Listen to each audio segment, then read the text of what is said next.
ఒక్క క్షణంలోనే బదిలీ చేశారే. ఒక మహిళతో ఇంత అసభ్యంగా అనైతికంగా ఇంత పెద్ద ధార్మిక సంస్థలో అధ్యక్షుడిగా ఉన్నటువంటి వ్యక్తి మీద నిన్నటి నుంచి ఇంత పెద్ద ఎత్తున ప్రపంచమంతా గగ్గోలు పుట్టే విధంగా ప్రచారం జరుగుతూ ఉంటే మీరెందుకు ఇంకా మౌనంగా ఉన్నారు? మౌనంగా ఉన్నారు అంటే ఈ పాపంలో మీరు భాగస్వాములు అనేటువంటి అనుమానం సభ్య సమాజానికి వస్తుంది. ఈ సందర్భంగా గౌరవనీయ ముఖ్యమంత్రి గారికి ఒక విషయాన్ని గుర్తు చేస్తున్నాం.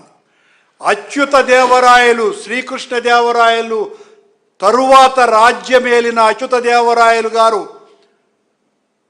చక్రవర్తిగా ఉండినటువంటి రోజులలో తిరుమల అర్చకుడుగా ఉన్నటువంటి సిర్రియప్పన్ అన్నటువంటి అర్చకుడు, ప్రధాన అర్చకుడు అనైతిక కార్యక్రమాలకు పాల్పడ్డాడని ఆ సిర్రియప్పన్ని సాక్షాత్తు దేవాలయం ముందే వధించినారు.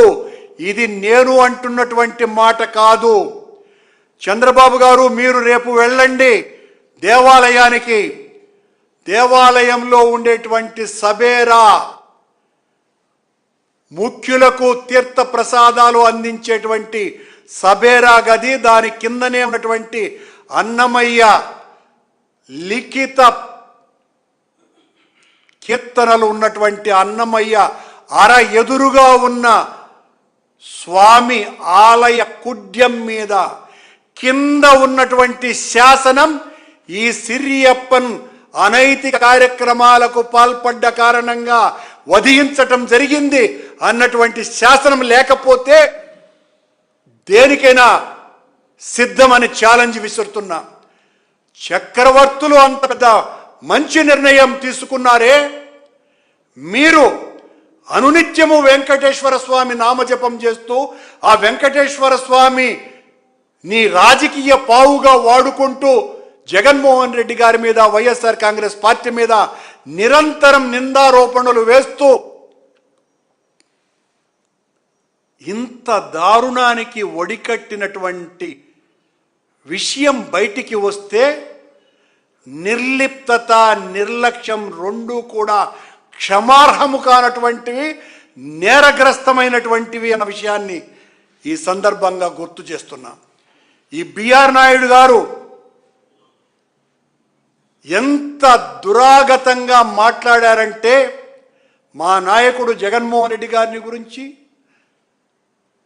ఎంతో సాంప్రదాయబద్ధంగా జీవించేటువంటి తల్లి లాంటి మా నాయకుడి సత్యమణి భారతమ్మను గురించి అత్యంత నైత్యంగా మాట్లాడినటువంటి బిఆర్ నాయుడు, నీ మాటలకు శిక్షగా భగవంతుడు వేసినటువంటి,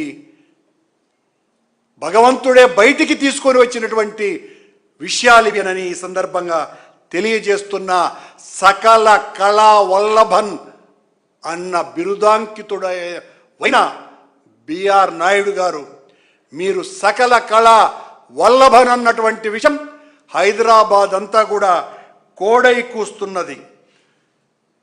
వెంకటేశ్వర స్వామి ఆలయం అంటే జంబూ ద్వీపంలో, భరత వర్షంలో, భరత ఖండంలో, విశేషించి దక్షిణాపథంలో వెంకటాచలం పరమ పవిత్రం, పాప లవిత్రం అన్నటువంటి పేర్గాంచినటువంటి ఈ అత్యంత పావన పుణ్యక్షేత్రంలో ఇలాంటి అరాచక అనైతిక కార్యక్రమాలకు పాల్పడేటువంటి వ్యక్తిని క్షణంలో తీసివేయాల్సింది పోయి అతని చేత పోలీసు కంప్లైంట్ ఇప్పించి వైఎస్ఆర్ కాంగ్రెస్ పార్టీ నాయకులను అరెస్టు చేయమని పురమాయిస్తున్నారంటే మీ రాజకీయ దౌర్భాగ్యం కాదిది.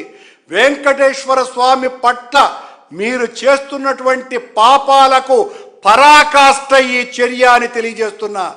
బిఆర్ నాయుడు గారు ఛాలెంజ్ చేస్తున్నా, అది డీప్ ఫేక్ వీడియో కాదు, ఇంతకంటే బలమైనటువంటివి బయటికి వస్తాయి.